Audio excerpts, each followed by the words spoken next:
राजस्थान में 3 विधानसभा के उपचुनाव हैं। साड़ा, राजसमंद और सुजानगढ़। तीनों ही जगह लगभग कोरोना का संक्रमण और उसके कारण दुखद निधन इन उम्मीदवारों का हुआ। संक्रमण वापस बढ़ा है, चिंता वापस बढ़ी है। भारत की सरकार और राज्य सरकारें अपने अपने स्तर पर उससे बचाव के लिए जागरूकता के और अन्य एहतियाती उपाय करती हैं। समाज से भी मेरी अपील है कि हम लोग कोरोना के संक्रमण से बचने के लिए उपायों पर गौर करते रहें।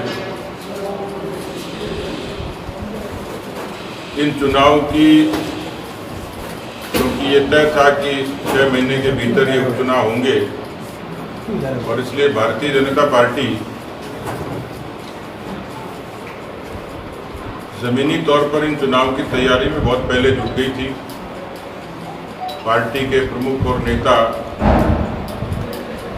नीचे बूथ तक की वर्किंग उम्मीदवार की घोषणा से पहले कर चुके थे। अभी क्योंकि चुनाव प्रचार अभियान धीरे धीरे गति पकड़ रहा है, मैं खुद भी इससे पहले तीनों ही क्षेत्रों में 2-2, 3-3 बार मेरी खुद की विजिट हुई पार्टी के प्रमुख नेताओं की। आप लोग भी जब प्रश्न पूछते हैं तो सीधे सीधे एक प्रश्न यही होता है कि आप किन मुद्दों पर चुनाव लड़ रहे हैं।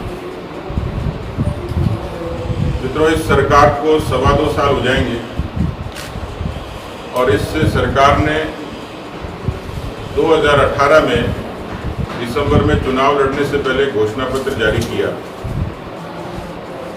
उसमें बहुत सारे बड़े बड़े वायदे किए।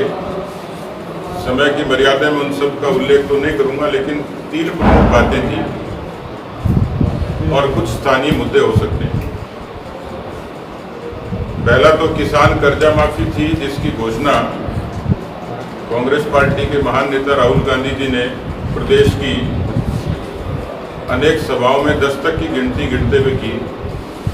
10 तक की गिनती गिनूंगा, सब किसानों का कर्जा माफ हो जाएगा। सहकारी बैंकों का कर्जा भारतीय जनता पार्टी की सरकार पहले भी करती रही है, इन्होंने भी किया, लेकिन वो जो शब्द थे वो थे कि किसानों का पूरा कर्जा माफ करेंगे। पूरे कर्जे का तात्पर्य राजस्थान के किसानों ने ये लगाया कि राजस्थान में 59 लाख किसान हैं जिन पर 99,000 करोड़ का कर्जा बाकी है। इस घोषणा से राजस्थान के किसानों में भ्रम भी फैला, भरोसा भी किया और कांग्रेस को कदाचित कुछ प्रतिशत मत ज़्यादा दिए होंगे। इतने भी नहीं दिए, लेकिन कुछ प्रतिशत लोग इस छल में, कपट में, बुलावे में आए। सरकार काबिज हो गई, लेकिन 2.25 साल से राजस्थान का किसान जगह जगह इस बात को जरूर उठाता है और मेरा पूरा भरोसा है कि राजसमंद में भी किसान रहते होंगे, खेती करते होंगे, उनको भी शायद ये उम्मीद रही होगी। ये पहली वादा खिलाफी थी। इस कर्जा माफी के कारण मुझे पता नहीं आप लोगों के संज्ञान में है या नहीं, लेकिन राजस्थान के दर्जनों किसानों ने आत्महत्याएं की। गंगानगर के, रायसिंह नगर के किसान सोनलाल कडेल ने एक लाइव वीडियो जारी किया आत्महत्या करते हुए, और उसमें ये कहा कि मेरी मौत के जिम्मेवार राजस्थान के मुख्यमंत्री। उस समय के मीडिया जगत में और राजनीतिक जगत में ये खूब इस बात की चर्चा हुई। सदन में भी हम लोगों ने जब उठाया तो 1 दिन तक सदन स्थगित रहा इस कर्जा माफी को लेकर। दूसरा, बेरोजगारी के बारे में एक सवाल के जवाब में सरकार ने स्वीकार किया कि 12 लाख पंजीकृत बेरोजगार हैं। संख्या तो ज़्यादा हो सकती है, लेकिन ये तो सरकार ने स्वीकार किया और ये भी स्वीकार किया कि हम राजस्थान में अब तक 2,59,000 लोगों को बेरोजगारी भत्ता दे पाए। यानी जो बाकी लोग बच गए वो अभी भी इंतजार में। 3,000 रुपये युवक और 3,500 युवती, इनको देना तय हुआ था। 2 लाख हर साल रोजगार की बात भी कही थी, लेकिन आप जानते हो कि 25 से भी ज़्यादा भर्तियाँ या तो टेबल पर पड़ी हैं या न्यायालयों में लंबित हैं। और जब उस पर भी कोर्ट में खाज तब हुआ कि जब पर्चे लीक होने लगे, तो मैंने एक ट्वीट किया था कि जब सरकार लीक होगी तो पर्चे लीक होंगे। और बल्कि मैंने तो ये कहा कि कई बार लगता है कि सरकार ही लीक हो रही है, और हुई भी, क्योंकि वो एक कालखंड था 1.25 साल पहले कि जिस तरीके से सरकार को बाड़ाबंदी करनी पड़ी और कितने उपक्रम करने पड़े होंगे, वो पुरानी चर्चा हो। तीसरा मित्रों, पूरे प्रदेश भर में इसी सरकार ने जन घोषणा पत्र में ये कहा कि हम पुलिस की व्यवस्था में सुधार करेंगे, उसका आधुनिकीकरण करेंगे और लोगों को जन सुरक्षा का भरोसा दिलाया। आज उस 2.25 साल में राजस्थान के हालात में यदि सबसे दुर्भाग्यपूर्ण और चिंताजनक कोई बात है मेरी नज़र में, वो है प्रदेश की कानून व्यवस्था। 6,14,000 मुकदमे ये पहली बार राजस्थान की धरती पर दर्ज हुए, सामान्य बात नहीं है। नेशनल क्राइम रिकॉर्ड ब्यूरो, जो बीजेपी का नहीं है, देश की प्रमाणिक संस्था है, उसके आंकड़े कहते हैं कि प्रदेश इस समय अपराधों के मामले में दूसरे नंबर पे है। ये 6,14,000 में 80,000 मुकदमे सिर्फ महिलाओं के अपराधों के हैं, 12,000 मुकदमे गैंगरेप और रेप की घटनाओं के हैं। हम लोगों ने इस मुद्दे पर अनेक बार सड़क पर भी और सदन में भी, और अभी पिछले दिन हमारे प्रतिनिधिमंडल ने राष्ट्रीय महिला आयोग को शिकायत की, मानवाधिकार आयोग से इसकी चर्चा की, अनुसूचित जाति आयोग से, क्योंकि इसमें भी जो अपराध की श्रेणी है उसमें अनुसूचित जाति के श्रेणी के अपराध ज्यादा है। तो जब हमने शिकायत की, गुहार लगाई, तो उसमें मानवाधिकार आयोग ने CS और DG को नोटिस दिया। महिला आयोग की राष्ट्रीय अध्यक्ष ने प्रदेश में विजिट की। उन्होंने जो बताया वो तो और भी ज़्यादा दुर्भाग्यपूर्ण था कि उन्होंने कहा कि 1900 मामलों में पत्रावली हमने सरकार को भेजी, एक का भी जवाब नहीं दिया। और अभी तक 2.25 साल में राजस्थान में महिला आयोग नाम की संस्था, जो वैधानिक संस्था होती है, उस संस्था का कोई अस्तित्व नहीं। अभी तक महिला आयोग का गठन यहाँ पर हुआ नहीं, इसलिए हाथ कंगन को आरसी क्या साफ दिखता है। पिछले 2 सालों में जिस तरीके से पंचायती राज ठप हुआ, विकास के काम ठप हुए, राजस्थान के सरपंचों को स्ट्राइक पर जाना पड़ा, पंचायत को ताला लगाना पड़ा। ऐसा क्या कारण था? और कारण स्पष्ट था कि सरकार ने पंचायती राज के ताल्लुक जितना जो फंड ट्रांसफर करना था नहीं दिया। कुल मिलाकर इस प्रदेश में हालात चिंताजनक हैं, दुर्भाग्यपूर्ण हैं, और इसलिए जब मुद्दों की बात आती है तो मैं बहुत प्रामाणिकता के साथ कहता हूं कि इनके साथ तमाम स्थानीय मुद्दे वो राजनीतिक तौर पर इस सरकार के कारण जनता के बीच में जन आक्रोश का कारण है। और उसका कारण केवल मैं नहीं कह रहा, पंचायती राज के चुनाव हुए। आमतौर पर पंचायती राज चुनाव का, जब से राजस्थान में पंचायती राज का गठन हुआ है, तब से पंचायती राज के परिणाम सत्ताधारी दल के पक्ष में आते रहे। यदि कांग्रेस की सत्ता रही तो उनके पक्ष में, बीजेपी की रही तो बीजेपी के पक्ष में। लेकिन ये पहली बार हुआ कि 4.5 करोड़ मतदाताओं में 2,41,00,000 वोटर थे, 21 जिला परिषदें थी, उसमें कांग्रेस पार्टी को मात्र 5 सीटें आई, 5 जिला परिषद आई, 14 पे भारतीय जनता पार्टी काबिज हुई। ये एक सैंपल था जो राजस्थान की जनता ने किया। इसलिए मैं इस भरोसे में हूँ, इस बात पे कायम हूँ कि इन चुनाव में भी सरकार के खिलाफ सामान्य तौर पर जो जन आक्रोश होता है, जो एंटी इनकम्बेंसी होती है, वो 4 साल में पनपती है, 5वें साल में पनपती है, सरकार के खिलाफ माहौल बनता है और सरकार बदलती है।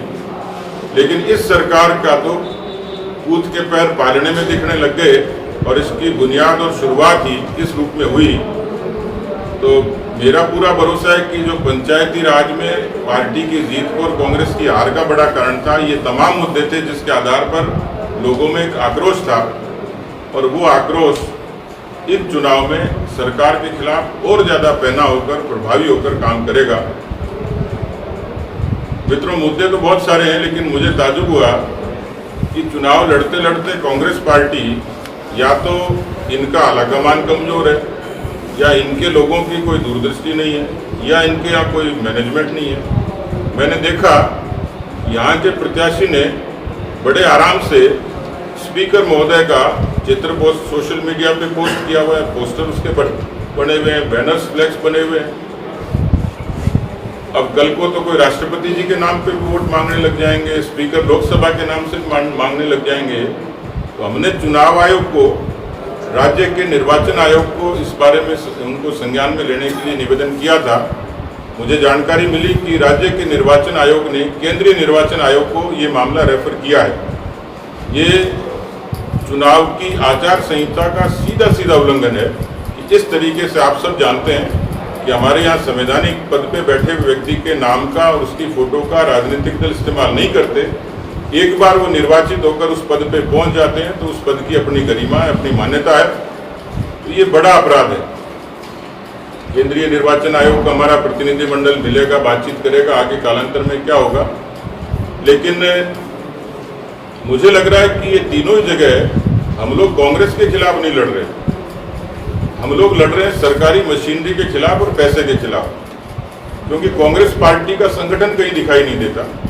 जैसा जुगाड़ सरकार का, वैसे जुगाड़ कांग्रेस पार्टी का है। और इसलिए सरकारी मशीनरी का पूरा दुरुपयोग, नरेगा की भीड़, और उस भीड़ के साथ जिस तरीके से मुझे जानकारी मिली कि सरकार के मंत्रियों ने जिस तरीके से यहाँ पर डेरा डाला, लोगों को धमकाने का काम शुरू किया, प्रभावित करने का काम शुरू किया, तो आज तो लगता है उनको कि ये सब चीज़ें आसान हैं। लेकिन ये सब चीज़ें, ये प्रैक्टिस कांग्रेस के लिए कब नासूर बन जाए कोई भरोसा नहीं है। इसलिए आज वो जितना गलत करेंगे, मर्यादाओं से बाहर करेंगे, कपड़ों से बाहर करेंगे, इसका एक एक पाई पाई का हिसाब जनता भी लेगी और हम भी लेंगे। इसलिए मुझे लगता है कि ये सब होने के बाद भी जो परिस्थितियां मुझे दिखती हैं, मैं ज्योतिष तो नहीं हूँ, भविष्यवेत्ता भी नहीं हूँ, लेकिन राजनीति का व्यक्ति हूँ, वर्षों से संगठन का काम किया, इसलिए जनता का मिजाज समझ में आता है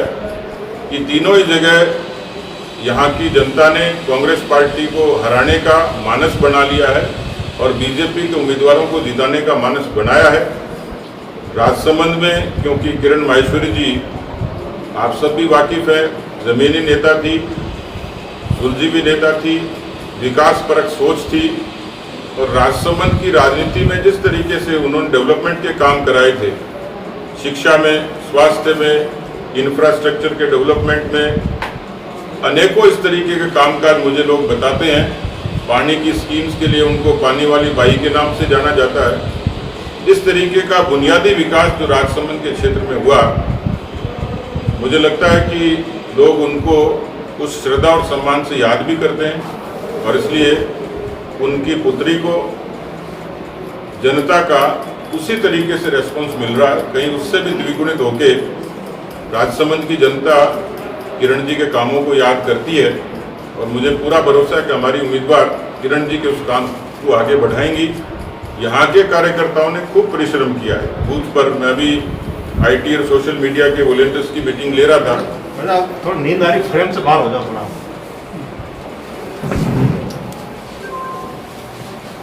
इसलिए उन्होंने जिस तरीके से मुझे फीडबैक दिया है वो वास्तव में मेरे लिए विश्वास के लायक है, संतोषजनक है कि नीचे कार्यकर्ताओं ने बहुत परिश्रम किया है, ज़मीनी तैयारी की है, और इसलिए हम किसी भी चुनौती को स्वीकार करके इस चुनाव को एक अच्छी जीत की तरफ ले जाएंगे। धन्यवाद। मेरी बात खत्म हुई। आपका कोई सवाल है, स्वागत करूँगा। आपके स्टार प्रचारक जो बाहर से आएंगे, आपने पहले भी मुद्दा उठाया है कि कोरोना जांच रिपोर्ट दिखाएंगे, जो बाहर से आएंगे वो भी भाजपा के स्टार प्रचारक आएंगे, वो कोरोना रिपोर्ट सार्वजनिक करेंगे। उनको लेके भी आनी चाहिए और हम भी सार्वजनिक करेंगे, और ये सब पे लागू ही होना चाहिए, क्योंकि ये दोहरा मापदंड तो कांग्रेस पार्टी के भीतर है कि जब ये प्रश्न उठा तब उनको समझ में आया कि ऐसी कोई जांच भी होती है।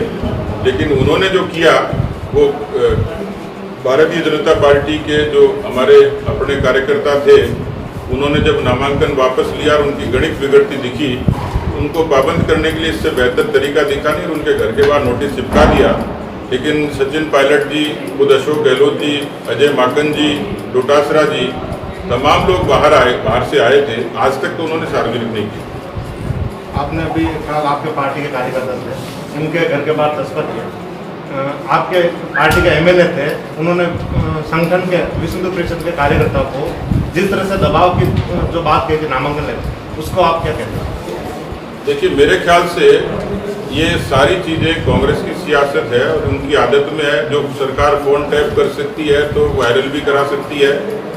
इसलिए उनका जब नामांकन वापस हुआ तो कांग्रेस की गणित कमज़ोर हुई, क्योंकि वहाँ उस कॉन्स्टिट्यूंसी में एक बैरोमीटर बना दिया कि यदि ये लड़ेंगे, ये 18 में बागी लड़े थे, बीजेपी को नुकसान हुआ, ये लड़ेंगे तो बीजेपी को नुकसान होगा। उन्होंने विड्रॉ किया तो मैंने कहा कि भाई अब लिखो कि बीजेपी को फायदा हुआ। यानी कांग्रेस को लगा कि यदि इनको किसी तरीके से दुष्प्रचारित नहीं करेंगे, डिफेम नहीं करेंगे, बीजेपी को डिफेम नहीं करेंगे, पहली बात तो वो सारा प्रकरण उनके विड्रॉल के बाद खत्म हो गया। इसके बाद की जो सारी सियासत है चिट्ठी की, जिसके बारे में उन्होंने इनकार किया कि चिट्ठी मेरी नहीं है, हैंडराइटिंग मेरी नहीं है, तो ये बड़ी गंभीर बात है कि जिसके बारे में प्रचारित किया गया। आपको ताज्जुब होगा कि वो सारी चिट्ठियाँ कांग्रेस पार्टी के और मुख्यमंत्री के दफ्तर के इशारे पर प्रचारित हुई हैं।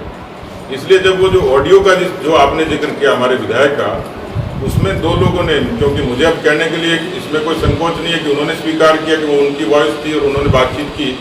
पहली बात तो इस तरीके का ऐसे कहीं हो सकता तो बीजेपी में होता है कितना भले आदमी को उन्होंने स्वीकार किया, इसलिए मैं अब उस बात में कुछ काउंटर नहीं करूँगा। पर उसमें दो लोगों की बातचीत थी, आपकी और मेरी बातचीत है।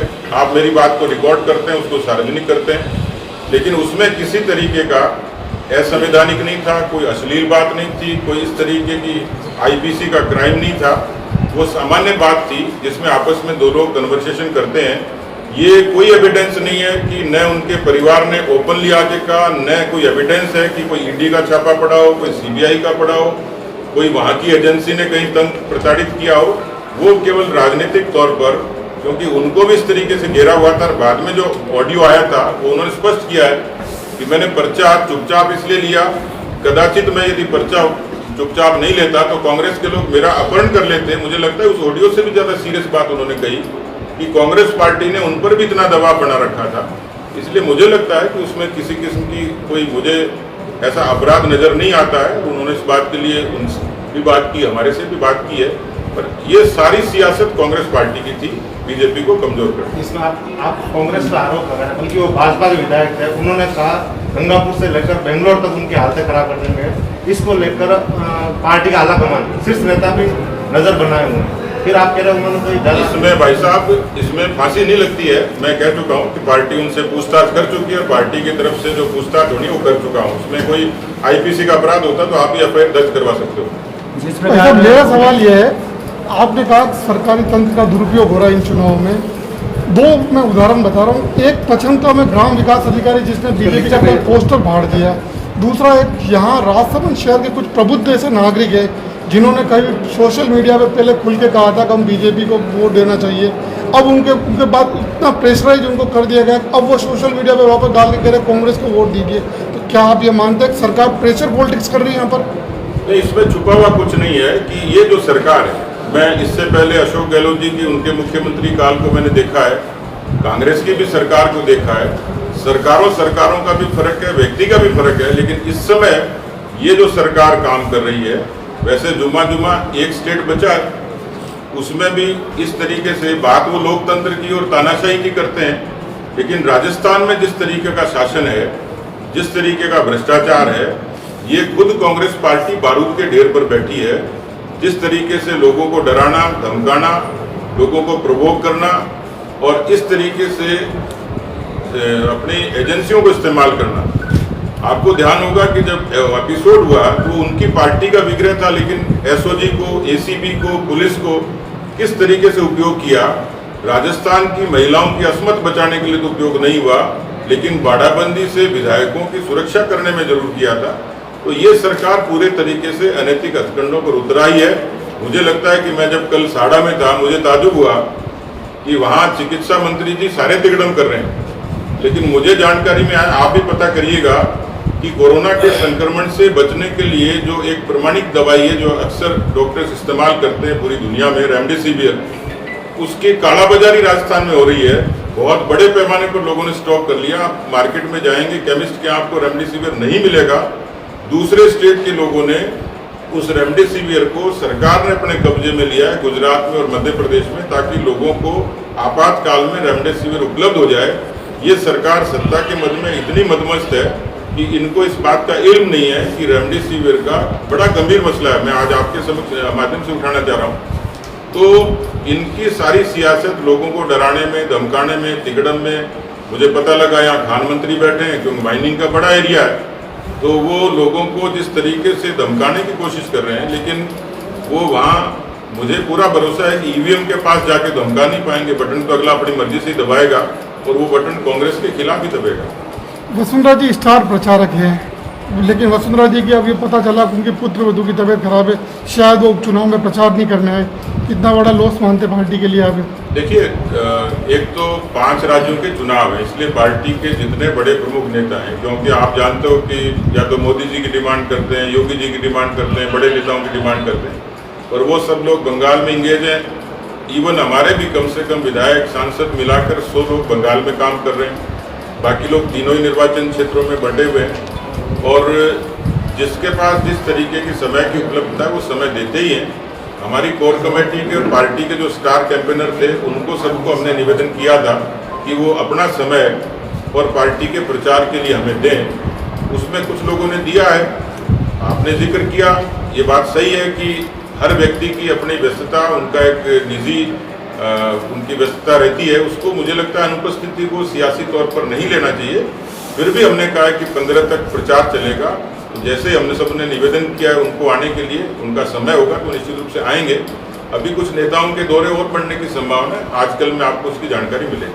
तो कांग्रेस 2.5 साल में विकास की गंगा बहाने की बात कर रही है, जबकि राजसमंद विधानसभा क्षेत्र में भेदभाव किया गया था। इस संबंध में आपको क्या कहना है? क्या बताया आप?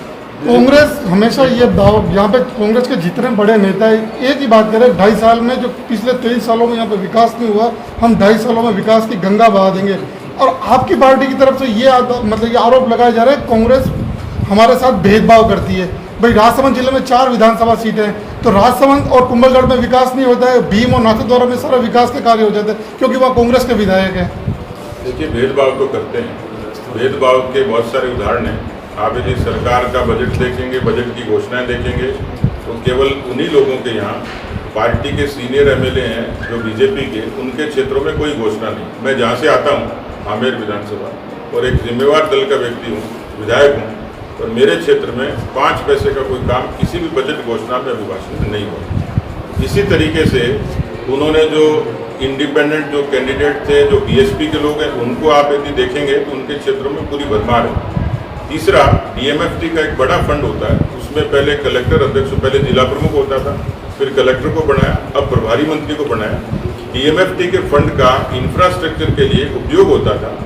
उसमें यदि मैं आपको चाहोगे तो मैं आपको उसकी कैटेगरी के लिए आपको पूरा डेटा दे दूंगा, लेकिन उसमें आपको साफ तौर पर नजर आ जाएगा भेदभाव। तीसरी बात, ये जो राजसमंद विधानसभा क्षेत्र है, यही था 2.25 साल से कॉलेज खोलना था, कॉलेज का नामकरण करना था, किसी महापुरुष के नाम पे करना था, और कोई घोषणाएं करनी थी। मैंने तो शांति धारीवाल जी का देखा कि 70 करोड़ की घोषणाएं की, उन्होंने राजसमंद की जनता को कहा कि वोट दो और काम कराओ।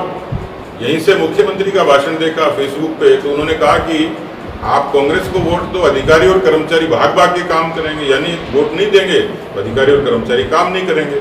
अभी देखा कि 67 आईएएस के ट्रांसफर हुए ये सरकार का बनने के बाद, और यदि आप उसको देखेंगे तो ये लगभग 100 के करीब पहुंचेगा, जिसमें इस तरीके से अलग अलग कैटेगरी के लोगों को 100 बार ट्रांसफर किए गए। तो ये सरकार तबादलों की सरकार है और ये सरकार भेदभाव की सरकार है। तो भेदभाव जाहिर सा है, जिन क्षेत्रों में आज ये घोषणाएं कर रहे हैं ये पहले भी कर सकते थे, तो पता लगता है कि भेदभाव नहीं है। भेदभाव तो खुद ही प्रूव कर रहे हैं। सर एक सवाल सर, अजय माकन अभी आए थे हाल ही में, और उन्होंने कहा था कि आने वाले 2.5 साल के अंदर अभी आप बताए थे हम विकास करेंगे, और राजसमंद के जो मेन मुद्दे थे, जैसे राजसमंद झील का हुआ, खाली पेटों को चौड़ा करना है, खाली पेटों को गहरा करना है, इसके अलावा टूरिज्म को लेके और इंडस्ट्री लगाने को लेके। इन्होंने कहा मैं सीएम की तरफ से वादा करता हूँ जनता को कि इस बार हमको 2.5 साल के लिए मौका दें और हम यहाँ की सरकार बनाएंगे और कड़ी से कड़ी जोड़ें। तो क्यों ना केंद्र सरकार से बीजेपी की जो कड़ी है, केंद्र सरकार से और यहाँ की कड़ी, उन वादों के ऊपर या उन काम को लेके क्या वोट नहीं मांगेंगे? देखिए, 70 साल की राजनीति में अजय माकन जी भले आदमी हैं। 70 साल की राजनीति में 50 साल तो उनके हिस्से में था, 18-20 साल हमारे हिस्से में है। ये राजस्थान भी यही था। राजस्थान में खेती को लेकर अपार संभावनाएं हैं, खेती से जुड़े हुए उद्योग धंधों को लेकर अपार संभावनाएं हैं, टूरिज्म की बड़ी अपार संभावनाएं थी। इनके जितने बजट देखेंगे, एजुकेशन, हेल्थ, ये सब चीज़ें, ये तो कोरोना आने के बाद हुआ है कि CHC बना रहे हैं, PHC बना रहे हैं, सब सेंटर खोल रहे हैं। वो भी जब केंद्र सरकार ने गाइडलाइन जारी की है, वो भी कैसे खोल रहे हैं? 1-1 करोड़ रुपए ये विधायक बैठे हैं CHC में हमसे लिए, हमारे MLA लैड से, जबकि हमारे से जनता छोटे छोटे काम कराती है, स्कूल का कमरा बनवाती है, टॉयलेट बनाती है। वो हमारा सारा फंड इन्होंने CHC में लिया और वाई लूट रहे हैं। मुझे लगता है कि अजय माकन साहब भले आदमी हैं, पर उनकी ये मंशा इसलिए पूरी नहीं होगी कि ये तीनों ये हारेंगे। अभी BSP की पिटीशन भी सुप्रीम कोर्ट में चल रही है, सरकार पहले से ही कमजोर है, 12 निर्दलियों का कोई भरोसा नहीं, मेंढकों की तरह रोज इधर उधर जाते हैं। तो कुल मिलाकर ये सरकार, इसकी बुनियाद भी इसी तरीके से थी, 99 से शुरू हुई थी, फिर जुगाड़ बनाया। यहाँ होता है कि नहीं होता, जयपुर के आसपास जुगाड़ होता है, टायर कहीं का, स्टीयरिंग कहीं का, फंटा कहीं का, और चल देते हैं, पर वो ज़्यादा दूर चलता नहीं है। अशोक गहलोत की जुगाड़ की सरकार नैतिक रूप से कमजोर है, और मेरा पूरा भरोसा है कि नैतिक रूप से कोई भी कमजोर सरकार, जो आर्थिक मोर्चे पर भी पूरे तरीके से विफल है, जो अंतर्कलह की, अंतर्द्वंद की शिकार है। इसलिए मुझे कांग्रेस के लोग ऐतराज़ करते हैं कि आप मध्यावधि चुनाव की बात क्यों करते हो, सरकार के गिरने की बात क्यों करते हो। लेकिन मैंने फिर कहा, मैं ज्योतिषी नहीं हूँ, पर ये सरकार अपने बोझ से, अपने अंतर्द्वंद से, अंतर्कलह से गिरने ही वाली है। इसलिए माकन साहब के सपने पूरे नहीं होंगे, बचे हुए विकास के काम तो हम ही कराएंगे।